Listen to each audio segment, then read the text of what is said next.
Hello students, good morning. देखिए, इससे पहले हमने इश्यू ऑफ शेयर का पॉइंट पढ़ा था। आज हम डिस्कस करने वाले हैं इश्यू ऑफ डिवेंचर। तो सबसे पहले डिवेंचर या ऋण पत्र होते क्या हैं वो हम पढ़ लेते हैं, समझ लेते हैं। ऋण पत्र से आशय एक कंपनी द्वारा लिए गए ऋण के बदले दी गई अभिस्वीकृति से है। यानी कि ऋण पत्र क्या होता है? एक कंपनी जब क्या लेती है, लोन लेती है, ऋण लेती है, उसके बदले में एक स्वीकृति पत्र लिखकर दे देती है। उस स्वीकृति पत्र को या प्रपत्र को क्या कहा जाता है? सामान्य अर्थ में ऋण पत्र कहा जाता है। अर्थात ऋण पत्र कंपनी की सार मुद्रा के अंतर्गत निर्मित किया गया एक प्रलेख है। यानी कि कंपनी अपनी सार मुद्रा के अधीन एक प्रपत्र जारी कर देती है, प्रलेख जारी कर देती है। उस प्रलेख में क्या लिखा रहता है? जिसमें निर्धारित समय पर मूलधन के भुगतान और एक निश्चित तिथि पर पूर्व निश्चित दर से ब्याज के भुगतान की शर्तों का उल्लेख रहता है। यानी कि उस प्रपत्र में क्या रहता है? जो कंपनी ने ऋण लिया है उस ऋण का भुगतान और उस ऋण के भुगतान के साथ साथ एक निश्चित तिथि पर जो ब्याज की दर उन्होंने भुगतान की डिसाइड कर रखी है, उस ब्याज की दर का क्या करना है? भुगतान करने की जो शर्तें हैं उसका उल्लेख होता है। यानी कि ऋण पत्र क्या हो गया? कंपनी की सार मुद्रा के अधीन जारी किया गया एक प्रलेख जिसमें ऋण के भुगतान का और एक निश्चित तिथि के बाद ऋण के जो ब्याज का भुगतान का जो शर्त होती है उसका उल्लेख रहता है। उसी को क्या कहते हैं? ऋण पत्र कहते हैं। अब इस सामान्य अर्थ से या फिर डिवेंचर की परिभाषा से हम क्या पता लगा सकते हैं? डिवेंचर की विशेषताओं का पता लगा सकते हैं। तो डिवेंचर की विशेषता क्या है? पहली, यह एक प्रमाण पत्र या फिर प्रलेख होता है। यानी कि डिवेंचर क्या होता है? एक प्रमाण पत्र होता है, एक प्रलेख होता है। सेकंड, इसमें मूलधन या ऋण को चुकाने और उनके शोधन की तिथि पूर्व निर्धारित होती है। यानी कि डिवेंचर जब इशू किए जाते हैं उसी समय उसके ऋण का, यानी कि जो आपने लोन ले रखा है वो उसके भुगतान की क्या होती है? तिथि और उसको चुकाने की विधियां निर्धारित होती है। थर्ड पॉइंट, ऋण पत्र की ब्याज दर निश्चित होती है। यानी कि ऋण पत्र पर जो हमने जो लोन ले रखा है उस पर जो ब्याज दिया जाएगा उसको पहले से क्या कर लिया जाता है? डिसाइड कर लिया जाता है। यानी कि पहले से क्या होती है? पूर्व निर्धारित होती है, निश्चित होती है। ऋण पत्र धारकों को मत देने का अधिकार नहीं होता। जिस तरीके से कंपनी के जो शेयर होल्डर होते हैं, समता अंशधारी होते हैं, उनको कंपनी की साधारण सभा में अपना मत देने का अधिकार होता है, उसी तरीके से ऋण पत्र धारियों को कंपनी का जो मीटिंग होती है उसमें मत देने का अधिकार नहीं होता है। क्योंकि ये कंपनी के क्या होते हैं? ऋणदाता होते हैं, कंपनी के मालिक नहीं होते। इसलिए इन्हें कंपनी में मत देने का या फिर कोई भी मीटिंग में भाग देने का अधिकार नहीं होता। ये कंपनी की संपत्तियों पर प्रभार से सुरक्षित हो सकते हैं। कुछ ऋण पत्र ऐसे होते हैं जो उनकी पेमेंट के लिए हम क्या कर देते हैं? कुछ संपत्तियों को गिरवी रख देते हैं। तो कुछ ऋण पत्र ऐसे हो सकते हैं जिन पर संपत्तियों का प्रभार होता है। यानी कि संपत्ति जिनके लिए गिरवी रख दी जाती है, इसलिए उन्हें क्या कहा जाता है? प्रभार द्वारा सुरक्षित कहा जाता है। इसके अलावा आपकी बुक में शेयर और डिवेंचर के डिफरेंस दे रखे हैं। उस डिफरेंस को आपको अच्छे से पढ़ना है और समझना है। नेक्स्ट देखिए, कंपनी में जो ऋण पत्र जारी किए जाते हैं उन ऋण पत्रों के प्रकार कितने होते हैं? तो उनके प्रकार होते हैं 6 प्रकार। जिस तरीके से प्रेफरेंस शेयर के प्रकार दिए हुए हैं आपको, उसी तरीके से ऋण पत्रों के भी क्या दे रखे हैं?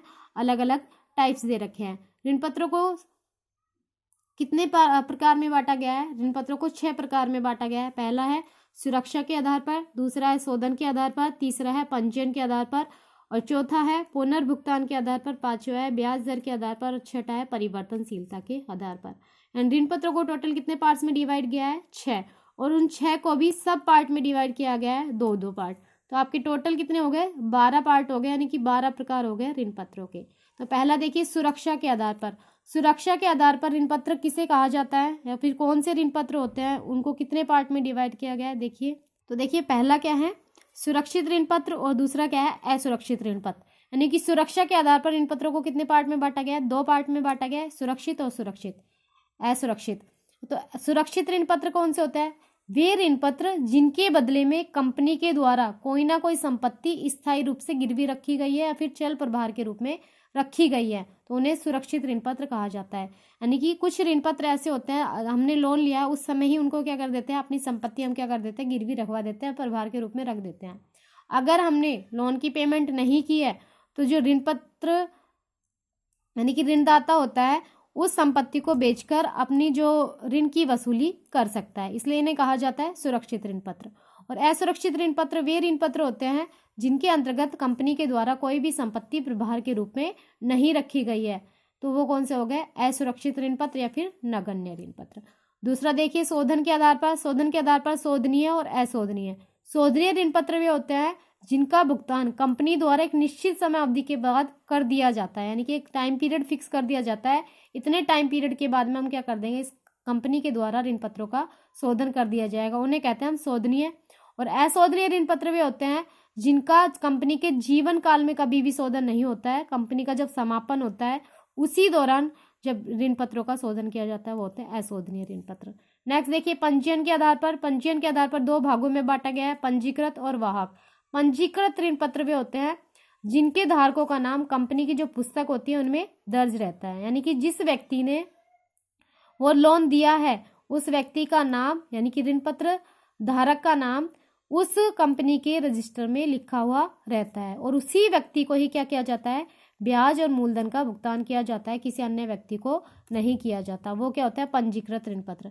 इसके बाद क्या है, वाहक ऋण पत्र। वाहक ऋण पत्र वो ऋण पत्र होते हैं जिनका नाम, जिन व्यक्ति का ऋण पत्र धारियों का नाम कंपनी की पुस्तकों में दर्ज नहीं होता, और भुगतान की अवधि के समय जो भी व्यक्ति उस ऋण पत्र को लेकर आएगा, यानी कि उस ऋण पत्र के कूपन को लेकर आएगा, उसी को क्या कर दिया जाएगा, ब्याज का या फिर मूलधन का भुगतान कर दिया जाएगा, वो होते हैं वाहक ऋण पत्र। इसके बाद देखिए पुनर्भुगतान के आधार पर प्रथम एवं द्वितीय। प्रथम ऋण पत्रधारी वो होते हैं जिनका भुगतान कंपनी के द्वारा सबसे पहले किया जाता है, और द्वितीय ऋण पत्रधारी क्या होते हैं, वह ऋण पत्रधारी जिनका भुगतान प्रथम ऋण पत्र के बाद में किया जाता है, जिनका शोधन प्रथम ऋण पत्र के बाद में किया जाता है। इसके बाद देखिए ब्याज दर के आधार पर कौन कौन से हो गए, निश्चित ब्याज दर वाले और शून्य ब्याज दर वाले। निश्चित ब्याज दर आने ऐसे ऋण पत्रधारी जिनके ब्याज की जो रेट है वो पहले से क्या होती है, डिसाइडेड रहती है, उसको हम क्या कहते हैं, निश्चित ब्याज दर वाले। और शून्य ब्याज दर वाले जिनके ब्याज की दर क्या होती है, निर्गमन के समय निश्चित नहीं की जाती, उनको क्या कहा जाता है, शून्य ब्याज दर वाले कहते हैं। इसके बाद देखिए परिवर्तनशीलता के आधार पर परिवर्तनीय और अपरिवर्तनीय। परिवर्तनीय ऋण पत्र वो होते हैं जिन ऋण पत्रों को आप कंपनी द्वारा या फिर जिनको अंशों में परिवर्तित करवाया जा सकता है, यानी कि अंशों में या फिर अन्य प्रतिभूतियों में परिवर्तित करवाया जा सकता है, वो होता है परिवर्तनीय। और अपरिवर्तनीय ऋण पत्र क्या होता है, अपरिवर्तनीय ऋण पत्र वो होते हैं जिनका परिवर्तन नहीं किया जा सकता अन्य प्रतिभूतियों में, वो होते हैं अपरिवर्तनीय ऋण पत्र। इसके बाद देखिए ऋण पत्रों के निर्गमन पर लेखांकन कैसे किया जाता है। जिस तरीके से अंशों का निर्गमन किया जाता था सममूल्य पर और प्रीमियम पर, उसी तरीके से ऋण पत्रों का निर्गमन भी किस तरीके से किया जाता है, सममूल्य पर भी किया जा सकता है, प्रीमियम पे किया जा सकता है और बट्टे पर भी किया जा सकता है। जब बट्टे पर ऋण पत्रों का निर्गमन किया जाता है तो बट्टे को क्या कर दिया जाता है, डेबिट कर दिया जाता है, यानी कि discount on debenture account debit कर दिया जाता है, और उस बट्टे की राशि को पूंजीगत लाभ या हानि से क्या कर दिया जाता है, अपलिखित कर दिया जाता है। जिस तरीके से अंशों को हम डिस्काउंट पर इशू नहीं कर सकते थे कंपनी के जो सेक्शन लगा था 2013 के अनुसार, लेकिन जो ऋण पत्र है उनके ऊपर कोई भी सेक्शन नहीं लगा हुआ है, कंपनी के अधिकतम कोई दर निश्चित नहीं की गई है, इसलिए हम क्या कर सकते हैं, डिवेंचर को डिस्काउंट पर इशू कर सकते हैं। डिस्काउंट पर इशू करने की एंट्री में डिस्काउंट को हम क्या कर देते हैं, डेबिट कर देते हैं, और अंत में क्या किया जाता है, इस डिस्काउंट को पूंजीगत लाभ हो या फिर कंपनी के जो लाभ हानि है उसमें कोई प्रॉफिट दे रखा हो उससे क्या कर दिया जाता है, राइट ऑफ कर दिया जाता है। ऋण पत्रों के निर्गमन की भी एंट्री सेम उसी तरीके से होती है जिस तरीके से शेयर को इश्यू करने की एंट्रियां होती है। तो देखिए क्वेश्चन हम देखते हैं आपकी बुक से ही ऋण पत्र को जारी करने की।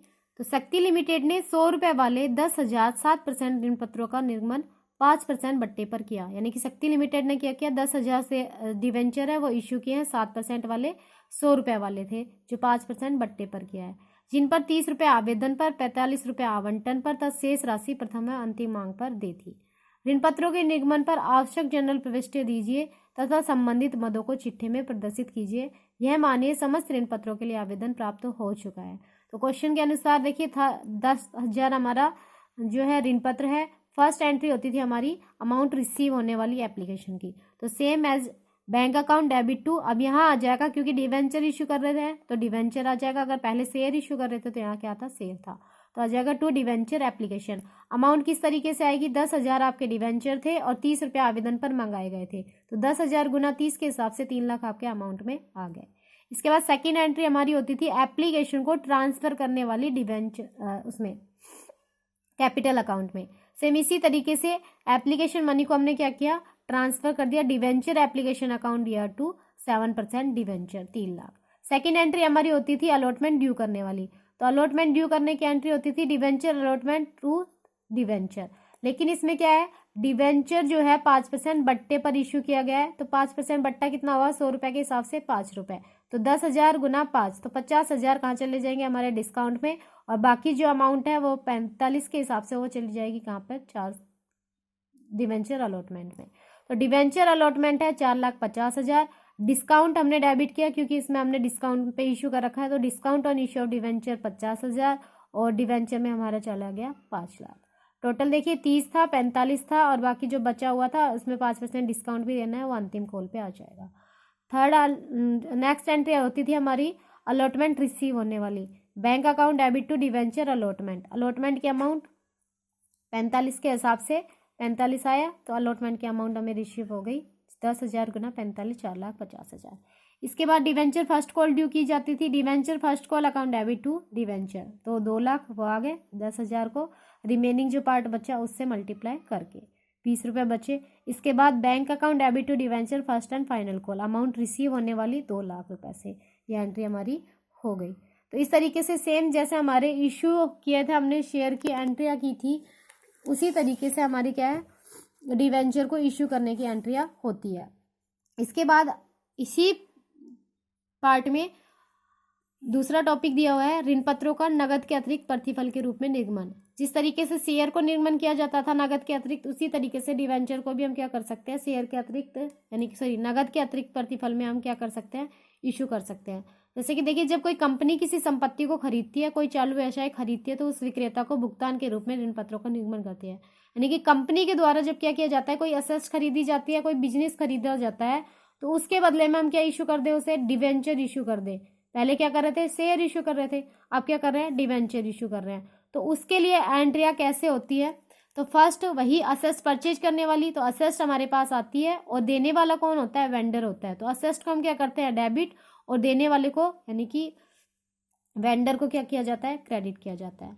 इसके अलावा हम क्या करें, कोई बिजनेस परचेज करें तो बिजनेस के लिए क्या आ जाएगी, asset account debit to liabilities, क्योंकि एक बिजनेस अगर हम ले रहे हैं पहले से जो रनिंग में है, तो उसमें कुछ ना कुछ असेस्ट होती है और कुछ ना कुछ लाइबिलिटीज होती है। तो हम सारी की सारी असेस्ट और सारी की सारी लाइबिलिटीज, या फिर कुछ असेस्ट कुछ लाइबिलिटीज लेते हैं।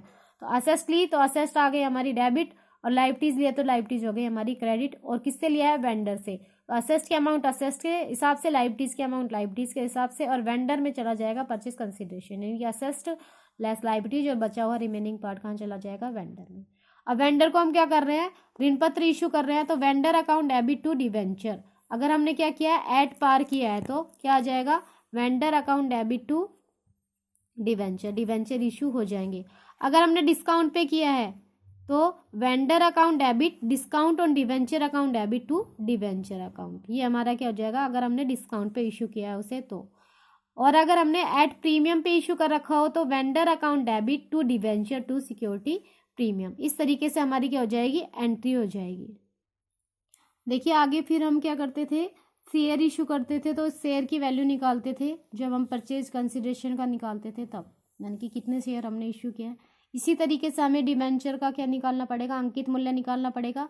क्या फॉर्मूला होगा, क्रय प्रतिफल, यानी कि जितना हम पेमेंट कर रहे हैं वो डिवाइड में निर्गमन मूल्य। निर्गमन मूल्य अगर हमने 100 रुपये में इशू किया तो 100 आ जाएगा, अगर डिस्काउंट में इशू किया तो डिस्काउंट को लेस कर देंगे, और प्रीमियम पे इशू किया तो प्रीमियम को ऐड कर देंगे, और मल्टीप्लाई कर देंगे जो उसकी वैल्यू होती है वो, यानी कि 100 रुपये का है तो 100, 10 रुपये का है तो 10 रुपये। इस तरीके से क्या निकल के आ जाएगा, ऋण पत्रों का अंकित मूल्य निकल के आ जाएगा, यानी कि purchase consideration divide issue price into face value. तो एक क्वेश्चन को देख लेते हैं, आपकी बुक का ये क्वेश्चन दे रखा है, उसको हम समझ लेते हैं। देखिए अशोका लिमिटेड ने 1 अप्रैल 2016 को अनुज से 10 लाख रुपए की संपत्ति एवं 1,20,000 के दायित्व के साथ चालू व्यापार खरीदा। कि अशोका लिमिटेड ने क्या किया, अनुज से 10 लाख के असेस्ट लिए और 1,20,000 के क्या लिए, दायित्व लिए, और इस तरीके से उसने क्या किया, बिजनेस खरीदा है। क्रय प्रतिफल का भुगतान अनुज को 1 मई 2016 को 100 रुपये वाले 6% डिवेंचर पर किया गया। 1 मई 2016 को 100 रुपये वाले क्या दिए हमने, डिवेंचर दिए इसको। अशोका लिमिटेड की पुस्तकों में जनरल प्रविष्टि दीजिए यदि समूल्य पर किया हो, अगर 10% प्रीमियम पे किया हो और 12% डिस्काउंट पे किया हो तो सबसे पहले हमारी एंट्री होगी असेस्ट लेने की और लाइबिलिटीज लेने की। तो क्या हो जाएगी, asset account debit to liabilities to, किससे लिया हमने, अनुज से लिया है, तो क्या आ जाएगा, टू अनुज। कितने के असेस्ट लिए हमने, 10 लाख की, और लाइबिलिटीज कितने के लिए, 1,20,000 की। और बाकी का जो रिमेनिंग पार्ट क्या आ गया, 8,80,000 क्या हो गया हमारा परचेज कंसिडरेशन जो अनुज को हमें देना है। अब क्या देखिए, फर्स्ट ऑप्शन था हमारे पास, हम शेयर क्या करें, इशू करें एट पार पे। तो अनुज अकाउंट डेबिट टू शेयर, हम शेयर नहीं, डिवेंचर इशू किए तो क्या आ जाएगा, अनुज अकाउंट डेबिट टू 6% डिवेंचर। अब वैल्यू कैसे निकालनी है, 8,80,000 है, यानी कि 8,80,000 है।